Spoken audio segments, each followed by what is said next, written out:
બંદરિયા શહેર માંડવી ખાતે તિરંગા યાત્રાનું ભવ્ય આયોજન કરાયું. ધારાસભ્ય સહિતના શહેરીજનો પણ ઉપસ્થિત રહ્યા. પહેલગામમાં આતંકવાદીઓ દ્વારા કરાયેલ નિર્દોષો ઉપરના જીવલેણ હુમલા બાદ ભારતીય સેના અને કેન્દ્ર સરકારે પાકિસ્તાનને વળતો જવાબ આપ્યો હતો. ભારતીય સેનાએ પાકિસ્તાનને ઘૂંટડીએ લાવી દીધું હતું.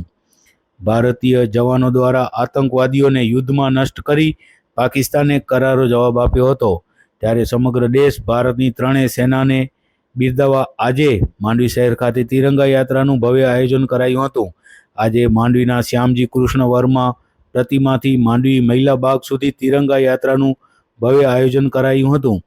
આ તિરંગા યાત્રામાં માંડવી સત્સંગ આશ્રમના ગાદીપતિ દીપ્તાનંદ સ્વામી, ધારાસભ્ય અનિરુદ્ધભાઈ દવે, માંડવી નગરપાલિકા પ્રમુખ હરેશભાઈ વિંજોડા, માંડવી શહેર ભાજપ પ્રમુખ દર્શનભાઈ ગોસ્વામી, માંડવી શહેર ભાજપ પૂર્વ પ્રમુખ દેવાંગભાઈ દવે, નગરપાલિકા પૂર્વ પ્રમુખો અરવિંદભાઈ ગોહિલ, મેહુલભાઈ શાહ, સુજાતાબેન ભાયાણી, હેતલબેન ચેતન સોનેજી, નરેન્દ્રભાઈ પીઠડિયા, ઉર્મિલાબેન પીઠડિયા, માંડવી પીઆઈ બારોટ સાહેબ અને સ્ટાફ, સામતસિંહ સોઢા, અલીભા રોહા, ભારતીબેન હરેશ વાડા, કમલેશભાઈ ગઢવી, નરેનભાઈ સોની, ધનરાજભાઈ ગઢવી, પંકજભાઈ ગોર, મુકેશભાઈ જોશી, આર્મીના જવાનો જીજ્ઞાબેન હોદારવાલા, અસ્કરભાઈ નુરાની, મોહમ્મદભાઈ ગાંચી, ચેતનભાઈ સોનેજી, બિપિનભાઈ ફોફિંડી, પારસભાઈ માલમ, પારસભાઈ સંઘવી, દીપકભાઈ ફૂફલ, એજાજભાઈ શિરુ વગેરે માંડવી શહેરીજનો તેમજ તાલુકાભરના ભાઈઓ બહેનો અને નગરપાલિકાનો સ્ટાફ, કાઉન્સિલરો,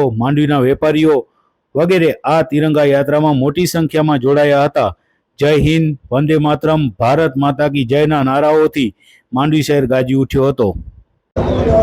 ઓપરેશન સિંદૂર પછી સમગ્ર ભારત વર્ષની અંદર સૈન્યના પરાક્રમને વધારવા માટે લોકો તિરંગો ધ્વજ લઈ અને ભારત માતાના જયકાર સાથે, વંદે માતરમના નારા સાથે સૈન્યના પરાક્રમને વધારવા માટે ગામે ગામ, શહેરે શહેર, મોલે મોલે, શેરીએ શેરીએ સૌ કોઈ નીકળે છે.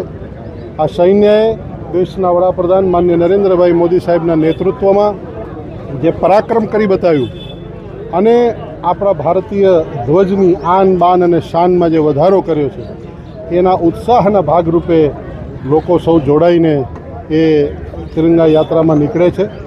એટલે આજે એ પૈકી આખા જિલ્લામાં 2 દિવસ પહેલાં યાત્રા યોજાઈ, આજે માંડવી શહેરમાં યાત્રા યોજાઈ છે. એમ દરેક શહેરોમાં, દરેક મોટા મોટા ગામોમાં લોકો પોતાની રીતે તિરંગા ધ્વજને ખૂબ આદર અને ભાવથી એની યાત્રામાં જોડાઈ અને દેશ પ્રત્યે પોતાની ફરજ નિભાવી રહ્યા છે. આપણા દેશના વડાપ્રધાન માનનીય નરેન્દ્રભાઈ મોદી સાહેબ આગામી 26 અથવા 27 બેમાંથી એક દિવસ નક્કી તારીખ હવે થશે ત્યારે એ આપણા જિલ્લાનું પાટનગર ભુજ મધ્યે જ્યારે આવી રહ્યા છે ત્યારે આપના માધ્યમથી હું સૌ દર્શક મિત્રોને કહેવા માગું છું કે આ સિંદૂર, ઓપરેશન સિંદૂર પછી વડાપ્રધાન શ્રી પ્રથમ વખત ગુજરાતમાં અને કચ્છમાં પધારી રહ્યા છે. ત્યારે આપણે એને વધાવીએ, આપણે સૈન્યના પરાક્રમને પણ વધાવી અને સૈન્યનું નેતૃત્વ જે સક્ષમ, ધીર, ગંભીર અને વીર નેતૃત્વએ કર્યું છે એને પણ વધાવવા માટે આપણે સૌ કોઈ ભુજની અંદર એમને સાંભળવા, એમને મળવા, એમને રામ રામ કરવા માટે જરૂર આવીએ.